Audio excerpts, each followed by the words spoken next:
দেখেন প্রিয় দর্শক, কত কষ্ট করতে হয়। হ্যাঁ, ধান নিয়ে এনে এগুলো মারাইয়ে তারপর আবার এটাকে এটাকে প্রসেসিং করে এটাকে প্রসেসিং করে এটাকে প্রসেসিং করে এই আপনার হলো চাউল তৈরি করতে হয়। এই যে দেখেন, এটা তারা দুই ভাই যাচ্ছে। বিপ্লব, একটু দেখি তোমাকে অনেকদিন পরে, কতদিন পরে কাটতে আসছো বাবা? মোটামুটি কতদিন পরে ধান কাটতেছ? আমি হ্যাঁ, 6 মাস পরে। 6 মাস পরে। হ্যাঁ, ওরা সুযোগ পায় না। দেখেন আরও ওরা এই যে ধান কাটে এখন চলে যাচ্ছে। হ্যাঁ, এই যে দেখেন, এরা অনাবাদি জমি বলে। এই যে দেখেন কি সুন্দর মাটি। হ্যাঁ, এই মাটিতে দেখেন এই যে আপনার হলো চাষাবাদ করা হয় নাই। দেখেন কি অবস্থা। এটা হলো ঘাস চাষ করা হয়েছে গবাদি পশুর জন্য। হ্যাঁ, এখানে ধান চাষ করা হয় নাই। হ্যাঁ, এইখানে আছে সিম গাছ। আমাদের চট্টগ্রামে একটা প্রসিদ্ধ জিনিস, চট্টগ্রামে সিম হয়। হ্যাঁ, চট্টগ্রামে সিম হয়। এই সিম গাছের এটা আপনার হলো পানি দিতে হয় না, শুধুমাত্র বীজটা রোপণ করলেই হয়, অটোমেটিকলি হয়। আমরা একটু দেখব, তার আগে আমরা দেখি বীজতলা।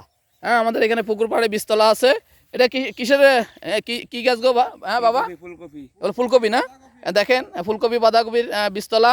আমাদের সারা দেশে শেষ হয়ে যাবে ফুলকপি বাঁধাকপি, কিন্তু আমাদের চট্টগ্রাম অঞ্চলে শুরু হবে।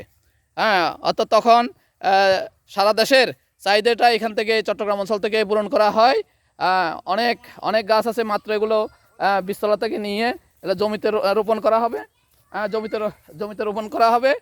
হ্যাঁ, এরপরে এই দেখেন, এই যে সুন্দর, এই দেখেন, যারা দেখেননি ফুলকপি গাছ, যারা চারা অবস্থায় দেখেন, তাদের জন্য আমি দেখাচ্ছি, ভিডিওটা জুম করেই দেখাই।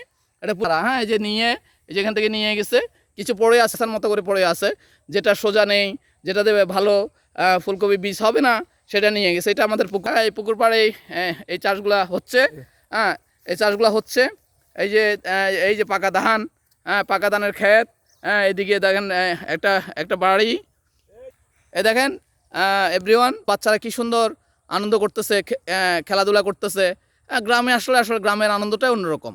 যারা গ্রামে আসেন না, তারা বুঝতেই পারবেন না আসলে আনন্দ কাকে বলে।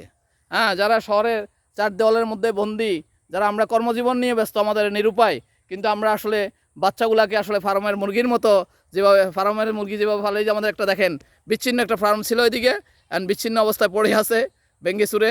হ্যাঁ, আমরা আসলে আমাদের বাচ্চাগুলাকে ফার্মের মুরগির মতোই আমরা মনে করেন পালন করতে হয় বাধ্যগত হয়ে। তারা আমরা খেলাধুলার জায়গা পায় না। গ্রামে আসলে বেশি বেশি গ্রামে নিয়ে আসবেন বাচ্চাদেরকে, তারা ভালো থাকবে। দেখেন বাচ্চারা কি সুন্দর আনন্দে খেলাধুলা করতেছে এখানে। হ্যাঁ, কত আনন্দে আছে। এবার আমরা একটু কাছ থেকে সিম গাছগুলো একটু দেখার চেষ্টা করব। আমরা যাই, কাছে গিয়ে দেখি। দেখেন বিয়াস এভরিওয়ান, দেখেন এদিকে এই যে সিম গাছগুলা কি সুন্দর দাঁড়িয়ে আছে। হ্যাঁ, কি সুন্দর সিম গাছ। এগুলা একটু দেরিতেই রোপণ করা হয়েছে। এখানে দেখেন এক ফোঁটাও পানি দিতে হয় না। হ্যাঁ, একেবারেই না, এখানে পানি দেওয়ার ব্যবস্থা নেই। তারপরেও দেখেন কত সুন্দর হ্যাঁ, কত সুন্দর মাটি দিয়ে এটা হয় সিম গাছ। যারা দেখেন, এটা হলো লাল সিম গাছ। দেখেন লাল সিম গাছ, কী সুন্দর গাছ। হ্যাঁ, প্রাকৃতিক পরিবেশ। বেশি বেশি গ্রামে আসুন, দেশকে ভালোবাসুন। বিজয়ের এই মাসে বলবো সবাই সচেতন হয়ে চলি, আমরা সবাই সতর্ক হয়ে চলি, দেশকে ভালোবাসি, সৎ পথে চলি। ভালো থাকবেন, সবাইকে অসংখ্য অসংখ্য ধন্যবাদ।